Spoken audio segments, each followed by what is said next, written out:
The scrape of metal against concrete pierced the peaceful Sunday morning as Karen Westfield dragged her measuring tape across the sidewalk, her lips pursed in victorious anticipation. Frank Miller's hedges were exactly 6¼ inches beyond the property line, a clear violation of Whispering Pines Iowa Bylaw 37C. She snapped a photo with her phone, already mentally composing the violation notice she would slide into his mailbox later. Documenting more crimes against humanity, Karen. Karen whirled around to find Jasmine Chen standing behind her, arms crossed and eyebrow raised in that infuriating way that always made Karen's skin crawl. It's not personal, Jasmine. Rules exist for a reason. Karen straightened her crisp linen blouse. Some of us care about maintaining property values. Some of us care about being decent neighbors, Jasmine replied, turning to water her perfectly regulation-compliant flower beds. Karen ignored the comment, tucking her measuring tape into her designer handbag. Ever since being elected to the Adro Award 3 years ago, she'd made it her personal mission to enforce every single rule in the 87-page bylaws. Not because she particularly cared about uniformity, though she'd never admit it, but because the power made her feel important. As Karen marched back to her immaculately landscaped colonial, her phone buzzed with a text from her husband, Richard. Need to borrow neighbor's hay baler for back 40, Dan said, ask Tom next door. Karen stopped mid-stride. This was perfect. Tom Harrison had been a thorn in her side since he moved in last year, refusing to remove the vintage tractor parts he occasionally restored in his driveway. She filed 4 complaints already, each dismissed by the rest of the board as temporary projects that didn't violate any rules. I'll handle it, she texted back, smiling to herself. 10 minutes later, Karen stood at Tom's door, having already peeked through his fence to confirm the hay baler sat in his back shed. When no one answered, she checked her watch. Tom would be at his daughter's soccer tournament all day. He'd mentioned it at yesterday's community picnic, which Karen had attended solely to document any violations. The shed wasn't locked. Karen justified her trespassing as necessary. After all, Richard needed the baler, and Tom surely wouldn't mind. Neighbors helping neighbors was what communities were about, wasn't it? The irony of her selective application of community values was entirely lost on her. The baler was larger than she'd expected, an old John Deere model with faded paint and complicated-looking controls. She examined it, looking for the key, finding it dangling from the ignition. Perfect. Richard could figure out how to use it. She showed Tom Harrison that following the rules had its benefits, like having her husband return the baler in better condition than he found it. Karen took out her phone and called Richard. I'm getting Tom's baler now. Come pick it up with the trailer. She paused, frowning at his response. No, he's not home. But it's fine. We're neighbors. Another pause. Don't be ridiculous, Richard. It's not stealing if we return it by tonight. As she ended the call, Karen didn't notice the security camera mounted discreetly in the corner of Tom's shed, or the notification that had just pinged on his phone at the soccer field 20 miles away. Karen marched into her kitchen, her heels clicking aggressively against the tile floor. Richard was already there, hovering anxiously by the window that overlooked Tom's property. I don't understand why we can't just wait until he gets home, Richard said, nervously fidgeting with his coffee mug. The hay isn't going anywhere. We need to get this done today, Karen snapped, pulling her phone from her pocket to show him the weather forecast. It's supposed to rain tomorrow. Besides, I already told Tom we were borrowing it. Richard raised an eyebrow. You spoke to him? Not exactly, Karen replied, avoiding his gaze. I left a message. What she didn't mention was that her message consisted of a hastily scribbled note she tucked under a rock by Tom's back door, after she'd already attempted to take the baler. A note Tom would likely never see until much later. I'm sure he wouldn't mind, Karen continued, her tone shifting to the saccharine sweetness she reserved for when she was being particularly unreasonable. Besides, I've been more than accommodating about his driveway projects. He owes us. Richard sighed, knowing better than to argue when Karen had that look in her eyes. 20 years of marriage had taught him when to pick his battles. Fine, but you're coming with me this time, he said, grabbing his truck keys, and we're returning it before dark with a full tank of gas. Karen followed him out, already mentally rehearsing how she'd spin this story at the next HOA meeting. Perhaps she even suggests a new bylaw about equipment sharing, positioning herself as the neighborhood's cooperative pioneer. When they reached Tom's shed, Karen was surprised to find the hay baler exactly where she'd left it. No sign of Tom, no angry messages on her phone. Maybe he hadn't noticed after all. She felt a small twinge of guilt, but quickly brushed it aside. Rules were bendable when she was the one bending them. It's bigger than I thought, Richard muttered, walking around the machine. Are you sure you know how to start it? How hard can it be? Karen replied dismissively, climbing up onto the seat. It's just like a riding mower, I bet. Richard watched skeptically as Karen examined the controls, her confidence visibly wavering as she encountered a bewildering array of levers, buttons, and gauges. None of them were labeled in a way that made immediate sense. Maybe we should call Tom after all, Richard suggested. Absolutely not, Karen hissed, her pride now fully engaged in the battle. I'll figure it out. 20 minutes later, Karen was still struggling with the machine, her perfectly styled hair now disheveled, a smudge of grease on her designer blouse. The baler had made several promising rumbling sounds but refused to fully start. There must be a trick to it, she muttered, pushing another lever that did nothing but release a puff of diesel-scented air. What Karen didn't know was that Tom's security system had sent him multiple alerts. He'd been watching their attempts remotely on his phone, torn between amusement and disbelief. When he'd even arrived the second time, he made a decision. He would let Karen struggle with the machine she was attempting to borrow without permission. The hay baler had a specific starting sequence, one that was nearly impossible to guess without the manual which Tom kept inside his house. He could have called, could have confronted them immediately, but something about Karen's entitled attitude over the past year had finally sparked a more creative response. From the sidelines of his daughter's soccer game, Tom texted his next-door neighbor Jasmine, "Keep an eye on the Westfields for me. They're trying to steal my hay baler. Don't intervene yet. I want to see how long they'll try before giving up." Jasmine, who had her own history with Karen's rule enforcement, was more than happy to comply. Jasmine Chen settled into a deck chair with her iced tea, positioning herself for a perfect view of Tom's shed. She didn't have to wait long for the entertainment to begin. "Try the blue lever again," Richard called out, standing a safe distance from the increasingly frustrated Karen. "I already tried the blue lever," Karen snapped, wiping sweat from her forehead. Her carefully applied makeup was beginning to streak in the afternoon heat, and her patience had evaporated an hour ago. "Maybe if you helped instead of just standing there." Richard reluctantly approached the machine, eyeing it with the wariness of a man who knew his mechanical limitations. "Maybe we should look for an instruction manual." "We are not breaking into his house," Karen replied, though the thought had admittedly crossed her mind. Even she had boundaries, tenuous as they might be. Across the street, Jasmine took a sip of her tea and discreetly snapped another photo. The neighborhood group chat, the one Karen wasn't part of, was buzzing with updates. "Still no luck," messaged Frank Miller, whose hedges had been the target of Karen's measuring tape that morning. "None," Jasmine typed back. "She's been at it for nearly 2 hours now." The irony wasn't lost on any of them. Karen, who had built her reputation on rigid adherence to rules and regulations, was now visibly frustrated by a machine that wouldn't bend to her, well, simply because she'd ignored its own operating rules. Back at the shed, Karen had resorted to searching YouTube videos on her phone, squinting at tutorials for similar models. "This one says there's a safety switch under the seat," she called to Richard, who was now examining the back of the machine. "I think I found it," he replied, reaching underneath. "But it looks like it needs a key." Karen's face fell.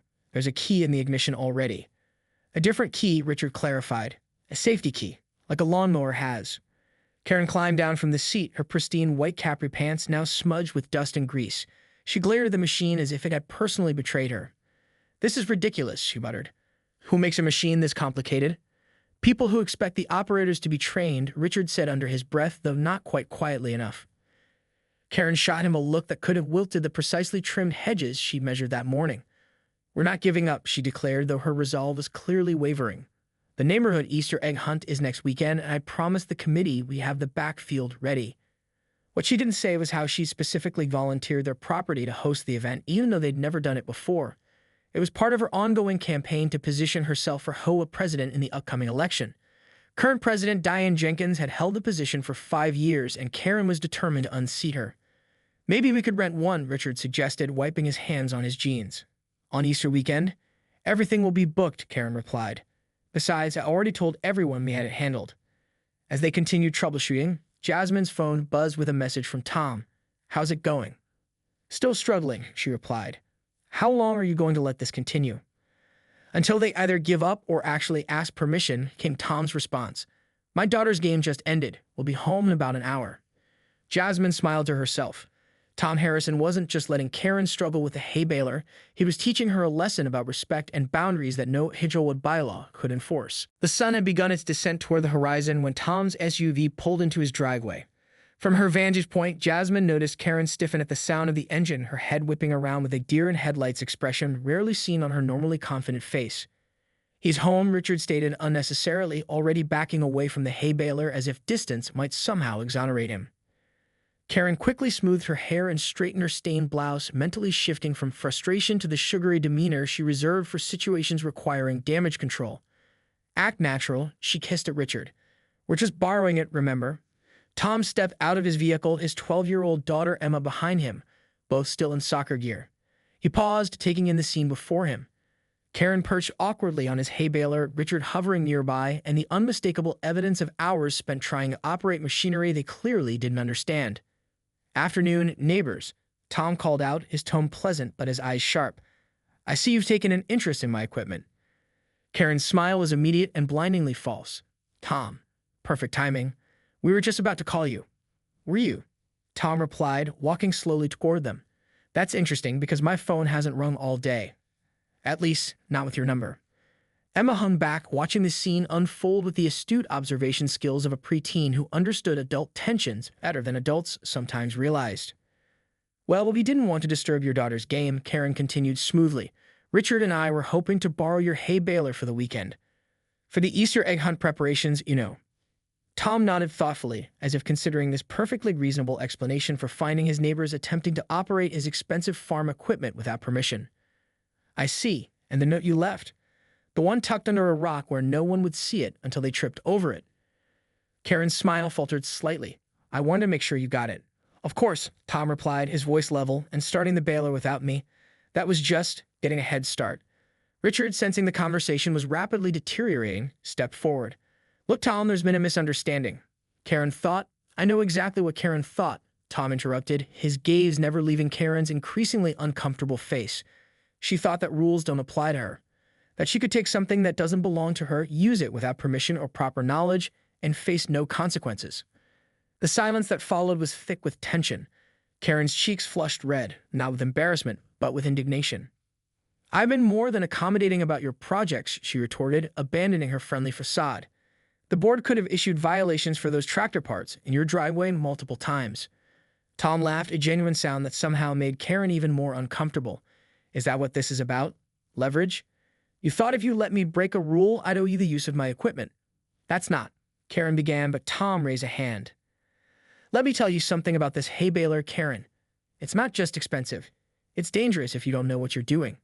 There's a reason it has a specific starting sequence, which is clearly outlined in the manual I keep in my house." He reached into his back pocket and pulled out his phone, showing them the security app open on his screen. "I've been watching you try to start it for nearly 3 hours now. I could have called the police for trespassing and attempted theft." Karen's face drained of color as the full implications hit her. Around them, neighbors had begun to emerge onto their porches and lawns, drawn by the confrontation unfolding at Tom's property. "I wasn't stealing anything," Karen insisted, though her voice had lost its usual authority. "We were going to return it tonight." "Taking without asking is stealing, Mrs. Westfield," Emma piped up from behind her father. "We learned that in kindergarten." A few neighbors chuckled, and Karen shot the girl a glare that Tom didn't miss. "My daughter's right," Tom said, crossing his arms. "And I'd appreciate if you climbed down from my property now." Karen reluctantly dismounted the hay baler, her pristine reputation crumbling with each awkward movement. Jasmine had abandoned any pretense of casual observation and now stood at the edge of Tom's yard with several other neighbors, including Frank Miller and his allegedly non-compliant hedges. "This isn't what it looks like," Karen said to the gathering crowd, her HOA authority voice returning in a desperate attempt to salvage the situation.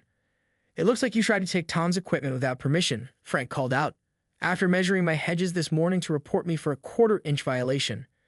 Murmurs rippled through the small crowd. Karen's zealous enforcement of HOA rules had affected nearly everyone present at some point.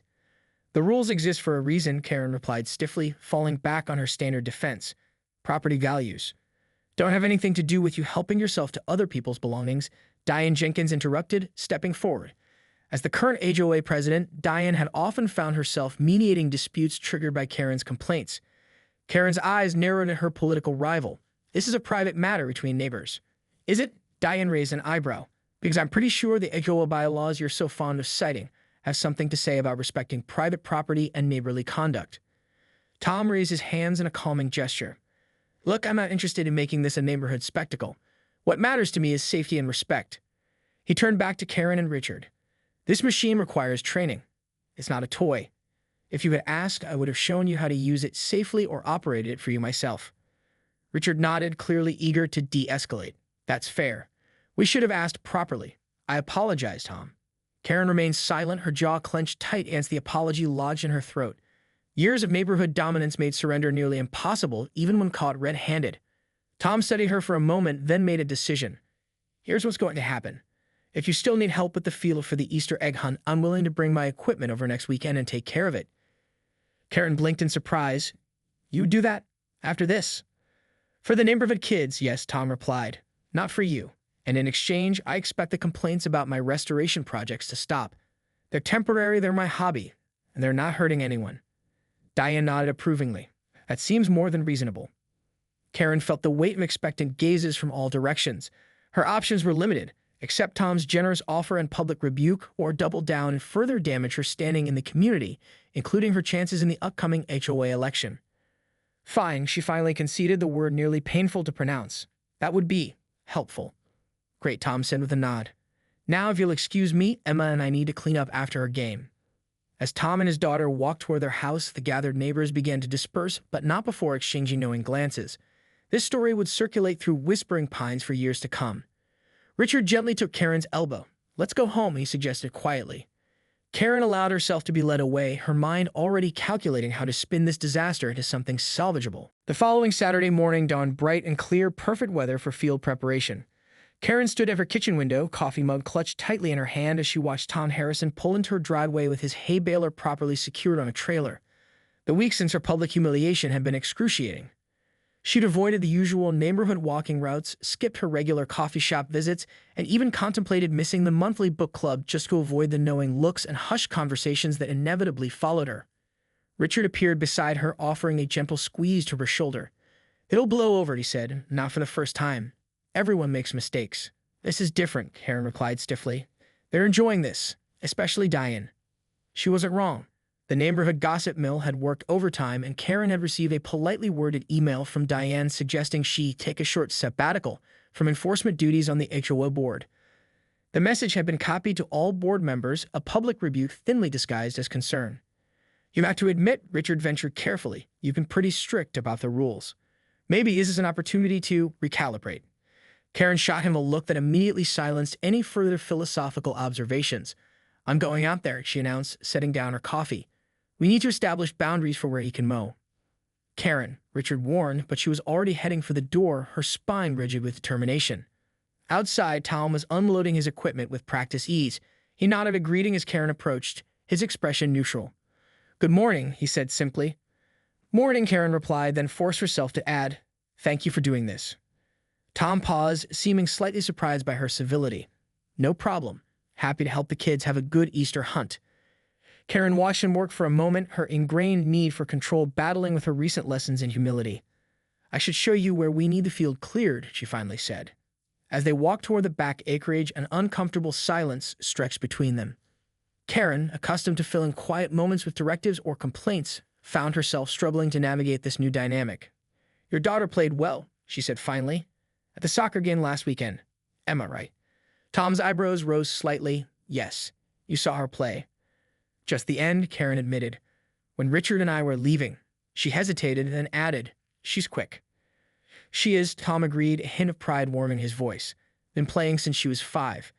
They reached the edge of the field, overgrown with winter's neglect and spring's enthusiastic growth. Karen gestured to the boundaries. We need about 2 acres cleared for the hunt.